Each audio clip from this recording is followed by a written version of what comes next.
Hello students, आज हम पढ़ेंगे differences between diffusion and imbibition.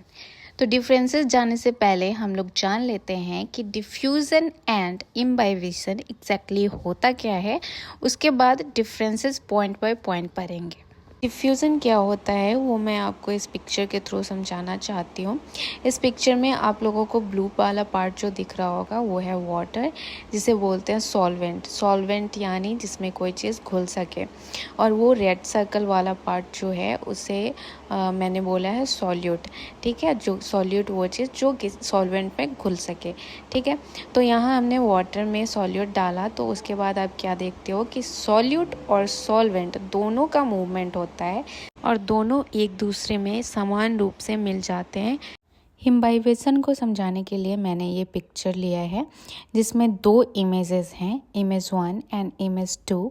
Image 1 में जैसा कि आप लोग देख पा रहे हैं कुछ सीड्स लिए गए हैं और उसे सॉल्यूशन में डाला गया है और उसे 1 घंटे के लिए छोड़ दिया गया है। आफ्टर 1 आवर हम क्या देखते हैं कि वो सीड्स जो हैं वो स्वॉलन अप हो चुके हैं अपने सराउंडिंग्स के लिक्विड को ऑब्जॉर्ब करके। तो ये हो गया इम्बाइबिशन। इम्बाइबिशन का डेफिनेशन क्या हो गया? Absorption of liquid by solid without getting dissolved in it. अब हम पढ़ेंगे इन दोनों के बीच differences point by point. Differences के पहले पॉइंट में हम लिखेंगे डिफ्यूजन एंड ऑस्मोसिस के डेफिनेशंस।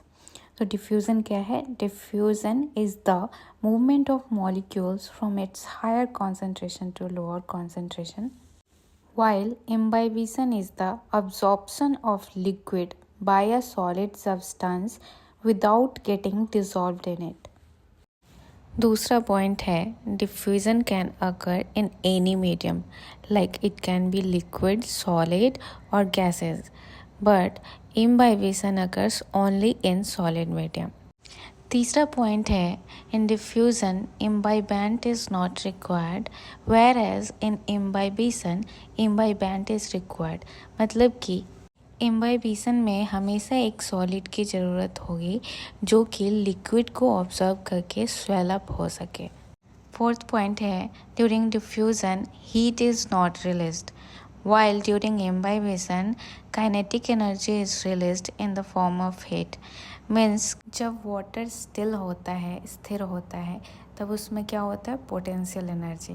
लेकिन जब उसी वाटर का मूवमेंट होने लगता है तो उसकी मूवमेंट की वजह से जो एनर्जी उत्पन्न होती है उसे हम क्या कहते हैं? Kinetic energy. मतलब किसी भी चीज़ के मूवमेंट की वजह से जो एनर्जी उत्पन्न होती है उसे काइनेटिक एनर्जी कहते हैं। इसीलिए इम्बाइबिशन के टाइम जब वाटर का मूवमेंट होता है तब उससे काइनेटिक एनर्जी उत्पन्न होती है और वो काइनेटिक एनर्जी जो है वो हीट के रूप में रिलीज होती है। फिफ्थ पॉइंट है pressure is reduced after diffusion. मतलब डिफ्यूज़न कोएफिशिएंट जो है वो इन्वर्सली प्रोपोर्शनल है प्रेशर के। मतलब प्रेशर ज़्यादा होगा तो डिफ्यूज़न का रेट कम होगा और अगर डिफ्यूज़न का रेट ज़्यादा होगा तो ऑटोमेटिकली प्रेशर कम होगा। वहीं पे due to imbibition pressure is increased. मतलब इम्बाइबेंट जो है यानी सॉलिड लिक्विड को ऑब्जर्व करके अपना वॉल्यूम बढ़ाता है ड्यूरिंग इम्बाइबिशन। तो इसकी वजह क्या है? इसकी वजह है कि इम्बाइबेंट का प्रेशर बढ़ जाता है। सिक्स्थ पॉइंट में है डिफ्यूज़न एंड इम्बाइबिशन के एग्जाम्पल्स। डिफ्यूज़न का एग्जाम्पल है when placing a blob of ink in water the ink gradually spreads out and colours the whole beaker of water. ये देख सकते हैं आप डिफ्यूज़न का एग्जाम्पल थ्रू पिक्चर। इम्बाइबिशन का एग्जाम्पल है absorption of water by seeds. ये रहा image where seed is absorbing water and getting swollen up. तो ये रहा मेरा आज का वीडियो। पसंद आया तो please please please like and subscribe ज़रूर करें। मैं फिर से आऊँगी एक नए वीडियो के साथ, तब तक के लिए बाय बाय।